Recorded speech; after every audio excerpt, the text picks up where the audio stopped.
نوتدونی اولین فروشگاه نوت موسیقی در ایران.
سلام دوست من، شما پیشنمایش این آموزش رو مشاهده کردید.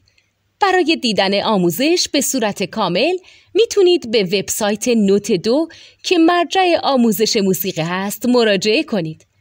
همچنین برای تهیه نوت موسیقی مرتبط با این آموزش هم میتونید به وبسایت نوتدونی که بزرگترین آرشیو نوت موسیقی در ایران هست مراجعه کنید.